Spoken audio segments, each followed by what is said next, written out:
आता बातमी आहे नाशिकच्या लासलगावमधून, कारण रेल्वे स्थानकावरती या ठिकाणी कांदा एक्सप्रेसमध्ये रात्री लोड करण्यात आला। दिवसभर फक्त एका ट्रकमधनं कांदा भरण्यात आलेला होता, मात्र रात्रीतनं कांदा लोड करण्याचं कारण काय असा प्रश्न आता उपस्थित केला जातोय। एनसीसीएफ आणि केंद्रीय वखार महामंडळाचा कारभार हा त्यामुळे संशयाच्या भोवऱ्यात आलाय। आधीच विलंब झालेली रेल्वे ही नक्की दिल्लीकडे कधी रवाना होणार असा देखील सवाल आहे। तर किती कांदा भरला जाणार असे ही प्रश्न अजूनही अनुत्तरित आहेत असं कळतंय। अधिक माहिती घेऊयात, प्रांजल कुलकर्णी आमचे प्रतिनिधी आपल्या सोबत आहेत। प्रांजल, का नेमकी एवढा उशीर झाला, रात्र का लागली कांदा लोड करायला? प्रज्ञा, खरं म्हणजे जर आपण बघितलं तर गेल्या 2 दिवसांपासून कांदा एक्सप्रेसची विशेष ट्रेन खरं तर दिल्लीकडे नाशिकचा कांदा घेऊन जाणार आहे ती रेल्वे स्थानकामध्ये उभी आहेत। लासलगाव रेल्वे स्थानकावरती ती रेल्वे उभी असून जर बघितलं तर काल दिवसभरामध्ये फक्त सायंकाळी 5 वाजेच्या सुमारास एका ट्रकमधून 40 ते 50 गोण्या कांदा तिथे टाकण्यात आला, मात्र त्यानंतर कोणतीही हालचाल जी आहे ती बघायला मिळाली नाही।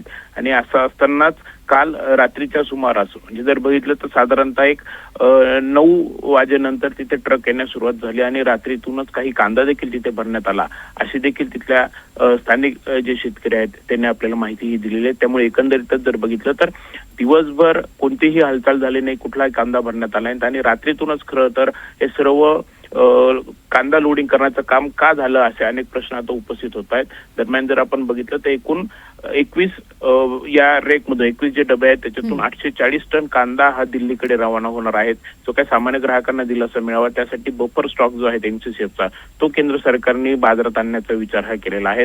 मात्र असं सगळं काही असतानाच तर आता ही रेल्वे जी आहे ती नक्की कधी रवाना होणार आहे, एकूण किती टन कांदा यामध्ये टाकला हा जाईल, किती कांदा हा भरला जाईल, यासोबतच खरं आपण जर बघितलं तर शेतकरी हे नाराजी व्यक्त करतायत, शेतकरी संघटना आक्रमक झालेल्या आहेत। मात्र हे सगळं काही असताना कुठेतरी एनसीसीएफ आणि वखार महामंडळ जे आहेत केंद्रीय वखार महामंडळ त्यांचा कारभार जो आहे तो संशयाच्या भोवऱ्यात सापडलेला आहे। त्यामुळे आज तरी ही रेल्वे दिल्लीकडे रवाना होणार का, एकूण किती कांदा भरला जाणार, रात्रीतून करता संपूर्ण कारभार का नक्की करण्यात आला, असे अनेक प्रश्न जे आहेत ते आता उपस्थित होत आहेत। नक्कीच एकीकडे भाव पाडण्याचा डाव आहे अशा स्वरूपाचा आरोप होतो आणि त्यात अशा पद्धतीनं रात्रीतनं हा सगळा कारभार का केला गेला असाही सवाल उपस्थित होतोय। तुर्तास धन्यवाद या संपूर्ण माहितीसाठी प्रांजल।